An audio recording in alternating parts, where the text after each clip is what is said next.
Friends, let's jump into 5 minimalist habits that I changed in order to lose over 60 pounds. So the first one that really made a big difference, and I actually did this unintentionally, is I started drinking water with every meal instead of sodas. Now, the only reason I started doing that was because I started bringing my Stanley water bottle with me wherever I went. And what I realized is that when I wasn't thirsty, I didn't reach for that Coke when I was checking out at Target. And so I didn't change my actual eating habits, but changing my drinking habits made a big impact on my waistline. One thing I did learn about this not too long ago is that diet sodas actually have something called aspartame in them, and aspartame changes in your body and turns into formaldehyde, which, ew, nasty, the chemical they put into dead people.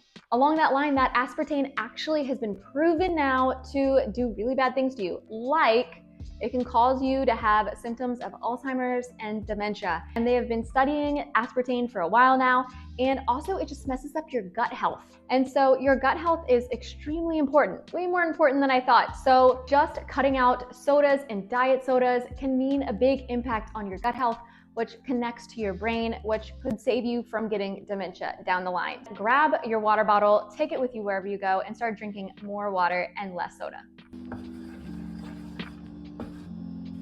I gained so much weight when I was pregnant. I gained over 60 pounds, and I know that it's really hard for me to forgive myself letting myself go so crazy, but at the end of the day, what are you gonna do? So once I realized after I had Carrie Ann that all those pounds were not just gonna melt away, I started thinking of ways that I could go on a diet. And I knew that typical diets never work for me, and I have a hard time with the self-discipline aspect of it.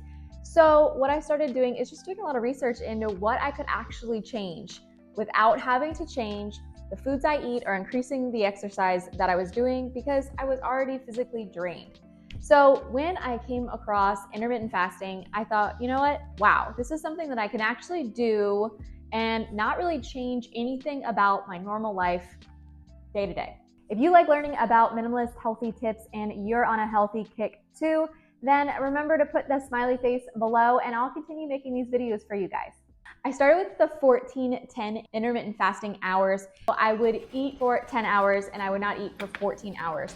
And it was a pretty good, easy start. Now what I usually do is 16-8, and I think that is perfect for my body type. You kind of have to adjust and figure out where your body is. There are a bunch of different kinds of ways to intermittent fast, but it's really just giving your body a break.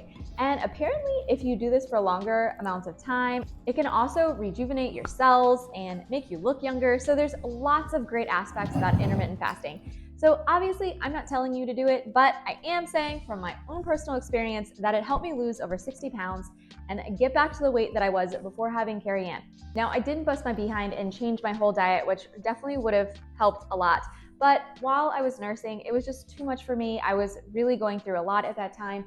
And so just changing the hours I ate made a massive difference. It did take me about a year to lose the weight, but if I hadn't done intermittent fasting and done nothing, I guarantee I would still be the same weight I was after I had Carrie Ann. If all those diets out there aren't working for you, this is something that you can easily try on your own without buying anything extra, which I think is great for minimalists. You just need to track your time.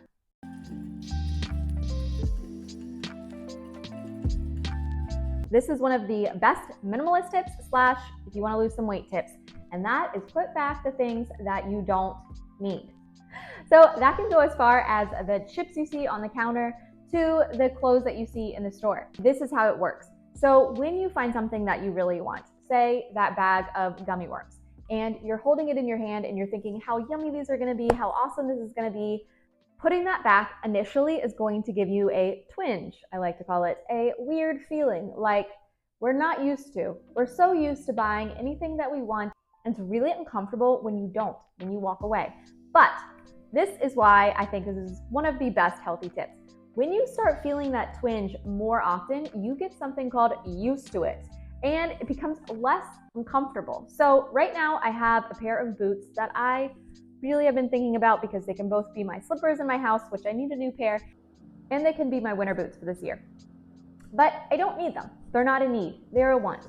So I've had them in my Target cart for several weeks now, and I've just been sitting on them.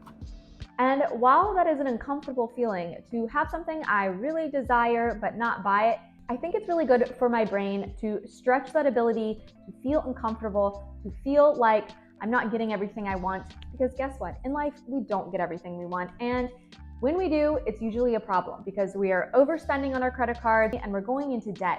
And that alone is uncomfortable. But what's more uncomfortable?